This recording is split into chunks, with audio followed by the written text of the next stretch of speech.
우리가 앞선 23장 1절에서 25절까지는 로마의 총독의 빌라도가 예수님을 재판하는 내용이 기록되어 있습니다. 예수님께서는 네가 유대인의 왕이냐, 즉 역도들의 그런 선동한 사람인지에 대해 묻는 빌라도의 질문에 어떻게 답을 합니까?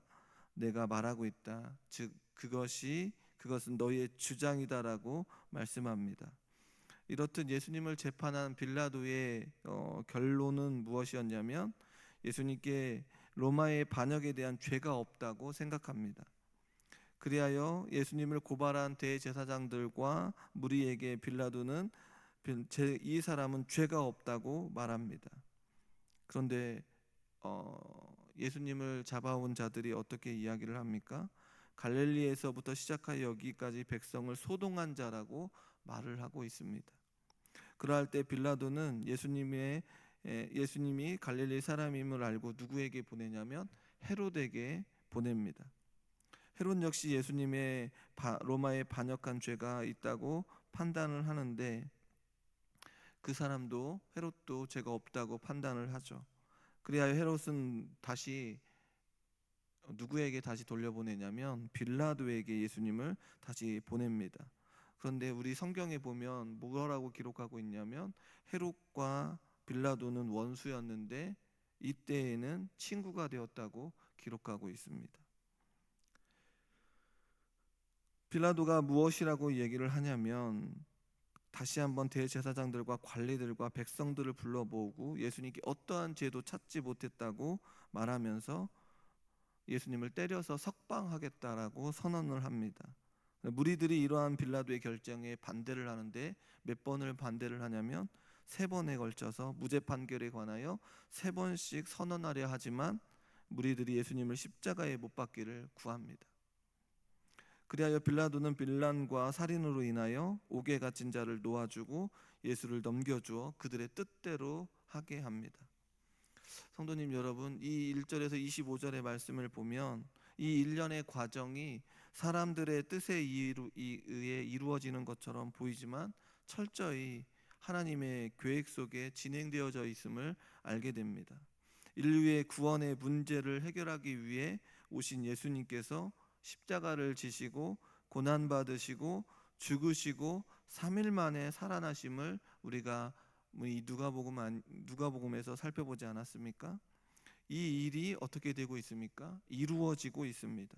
지금 십자가를 지시기 위해 가시는 이 과정 속에서 그러면 이 수많은 제자들과 이 무리들은 누구의 이야기에 귀를 기울여야 했습니까? 예수님의 이야기에 귀를 기울여야 했습니다.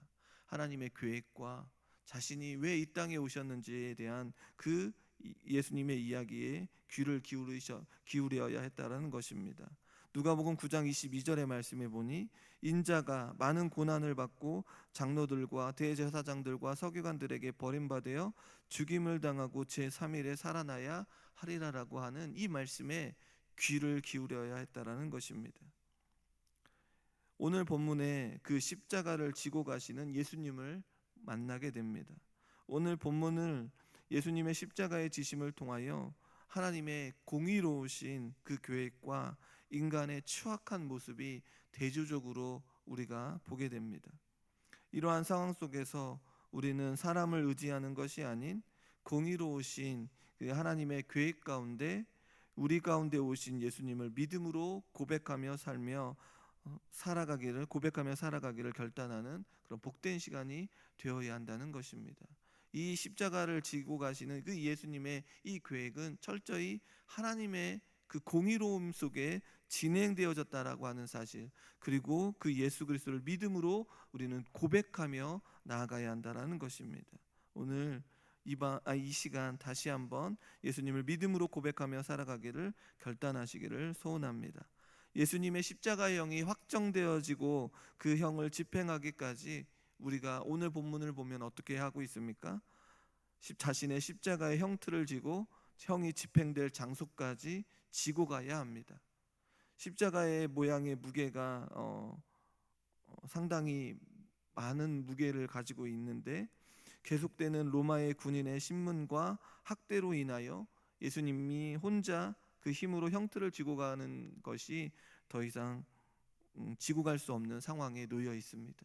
누가복음에는 이 로마의 군인들에 의해 예수님께서 학대받고 또 신문당하는 모습이 나타나 있지 않습니다. 다른 복음서에 보면은 그 부분들이 나와 있는데, 지금 이 예수님께서 로마 군인의 신문과 학대로 인하여 형틀을 가지고 갈 수 없는 상황에 놓여져 있습니다. 그래야 어떻게 합니까? 그래야 누구를 붙들고 있냐면, 오늘 26절의 말씀해 보니 예수를 끌고 갈 때에 시몬이라고 하는 구레네 사람이 시골에서 오는 것을 붙들어 그에게 십자가를 지워 예수를 따르게 합니다.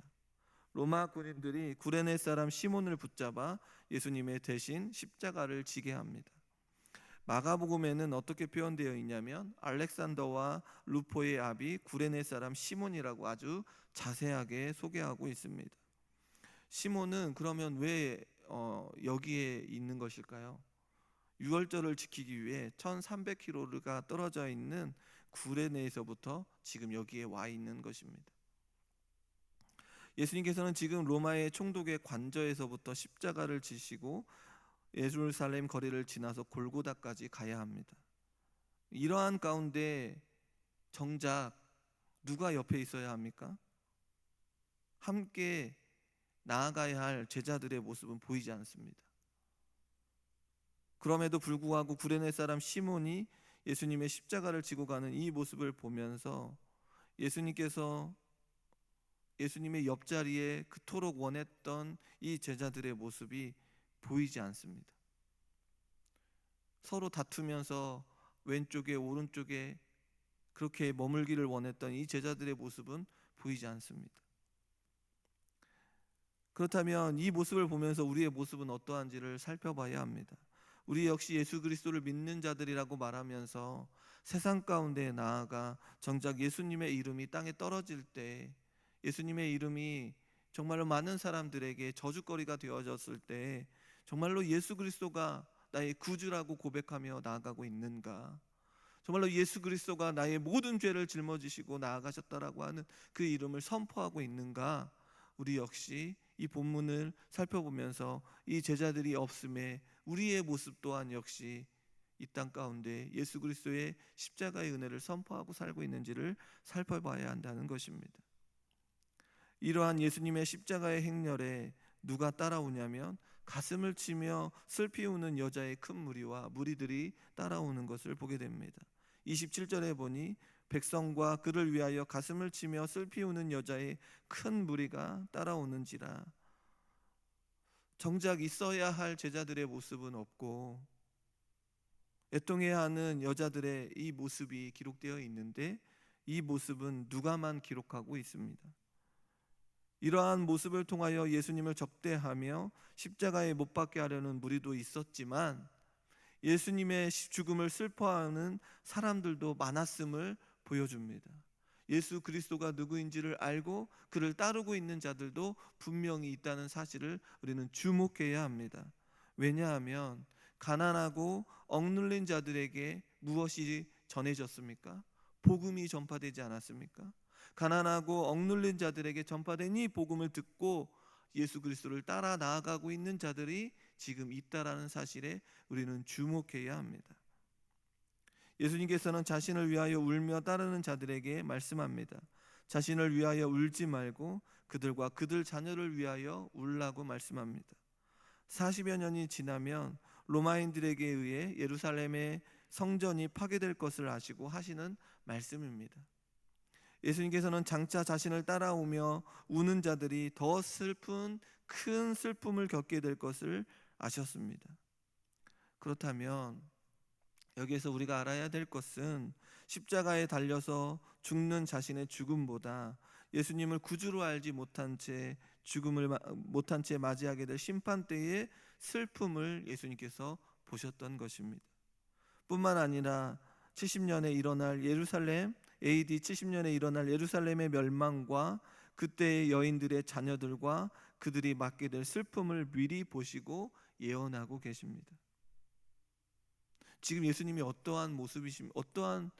어떻습니까? 지금 상태가 예수님의 예수님께서는 죽음을 눈앞에 두며 힘겹게 자신이 형틀을 들고 갈 정도의 힘도 없어서 구레네 사람이 들고 가는 그 상황 속에 놓여져 있음에도 불구하고 지금 예수님께서는 무리들을 따라오고 있는 이 무리들에게 무엇을 이야기하고 있습니까?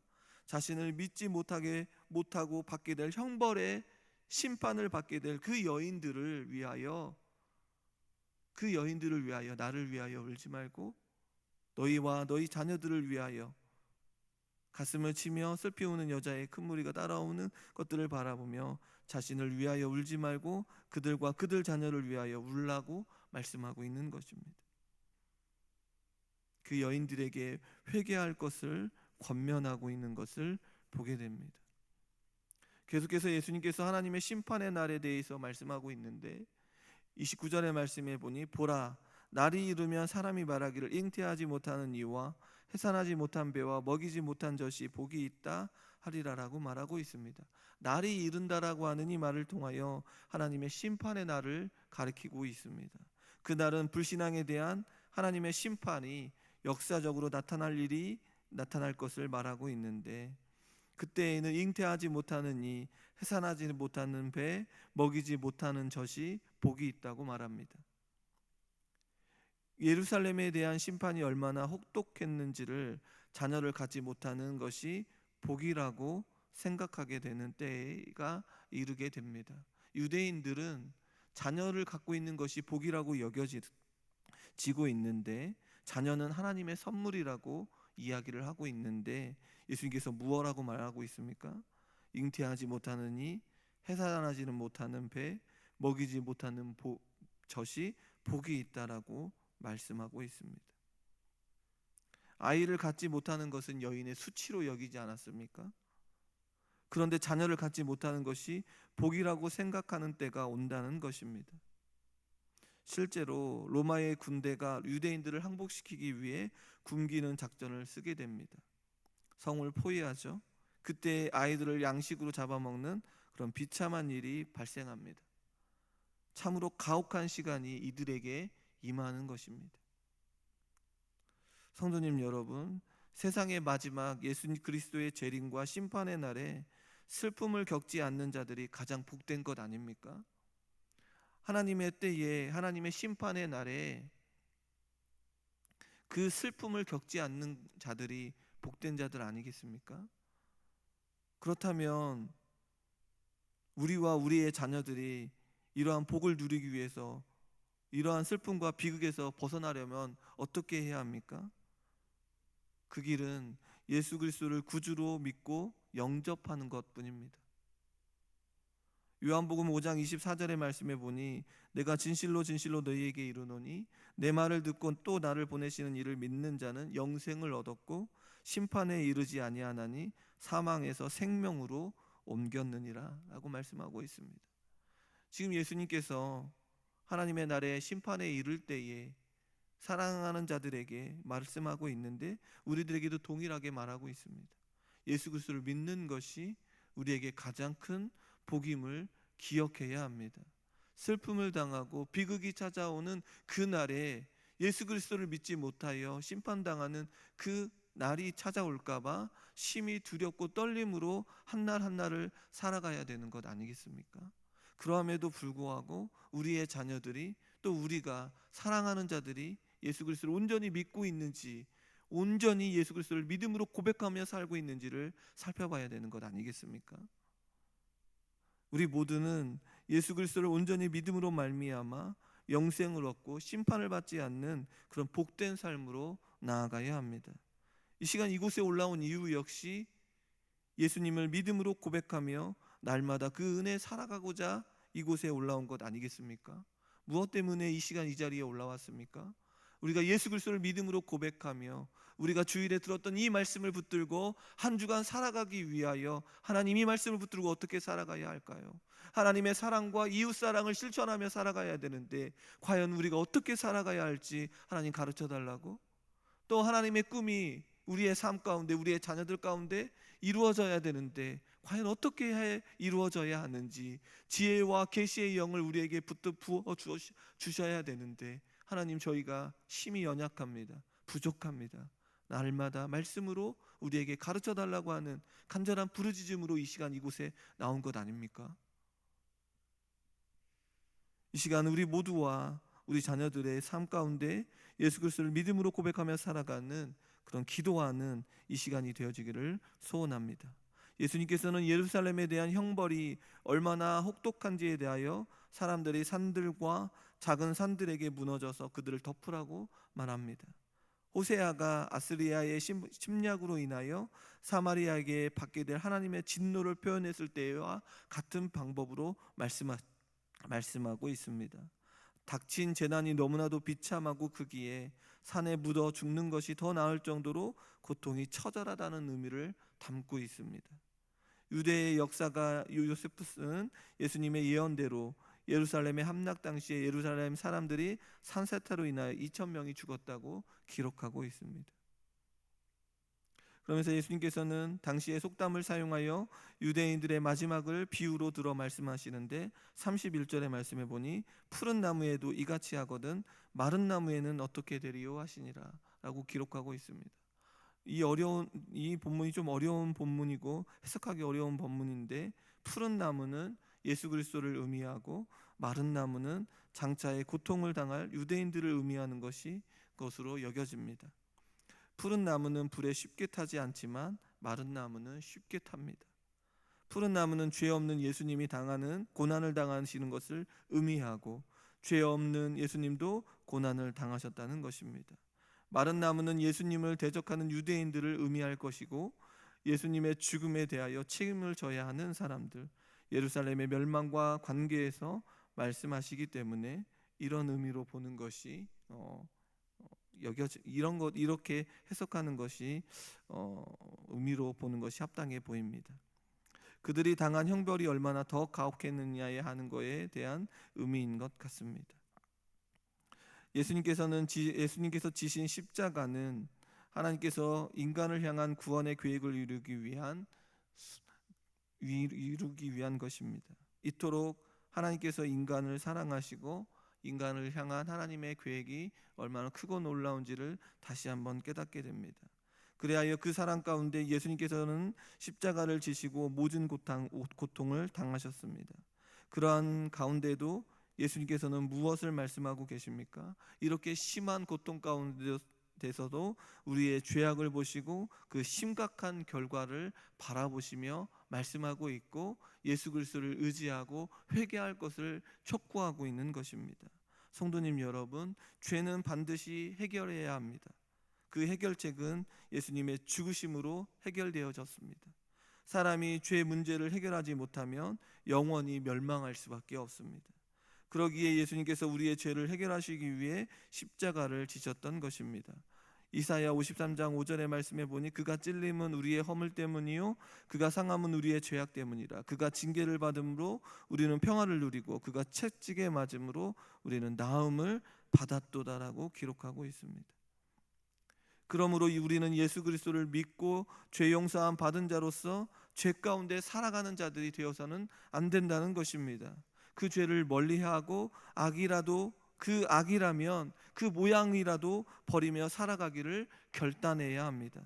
예수님께서 골고다의 길을 걸어가고 계시는 가운데 백성과 여자들의 큰 무리에게 말씀하고 있는 이 말씀을 통하여 하나님의 진노의 날이 임할 것을 말씀한 것 아니겠습니까? 회개하고 촉구하고 예수 그리스도를 믿음으로 고백하며 나아갈 것을 말씀하고 있는 것 아닙니까? 끝까지 예수 그리스도께서 가난하고 억눌리고 힘겹고 버거운 자들에게 자신을 의지하고 믿음으로 고백하며 나아갈 때에 그 심판에서 벗어날 것을 말씀하고 있는 것입니다. 우리 역시 그 심판의 날이 올 때 예수 그리스도를 믿음으로 고백하며 부끄러움이 없이 하나님 앞에 서야 되는 것이 우리의 모습이어야 한다는 것입니다. 사람 앞에 서는 것이 아니라 하나님 앞에 섰을 때에 부끄러움 없이 우리에게 맡겨져 있는 일들을 충성되이 감당하며 하나님께 칭찬받는 자들이 되어야 되는 것 아니겠습니까? 그러기 위하여 우리는 몸부림을 쳐야 한다는 것입니다. 우리에게 주신 귀한 달란트들을 땅에다 묻는 것이 아니라 그것들을 귀하게 여기며 하나님 아버지에 어떻게 이 일들을 감당하며 살아갈지 가르쳐 달라고 몸부림을 치며 기도해야 될 때라는 것입니다. 지금은 손 놓고 앉아 있을 때가 아니라 도리어 예수 그리스도를 믿음으로 고백하며 우리가 이 일들을 어떻게 나아가야 할지 가르쳐 달라고 부르짖으며 나아가는 귀한 시간들이 되어야 한다는 것입니다. 이런 우리 모두가 되어지기를 소망합니다. 이러한 우리 아이들이 되어지기를 소원합니다. 그러기 위해 우리는 하나님께 더 가까이 나와야 하고 예수 그리스도를 더 가까이 나와 하나님께서 원하시는 일들이 무엇이고 예수님께서 뜻하시는 일들이 무엇인지를 분별해야 한다는 것입니다. 오늘 이 시간 이렇게 하나님께 더 가까이 나오기를 간절히 원하는 주의 백성들이 하나님께서 원하시며 뜻하시는 일들을 바라보며 그 요구에 반응하며 살아가는 저와 여러 성도님들이 되시기를 주님의 이름으로 축원합니다. 기도하겠습니다.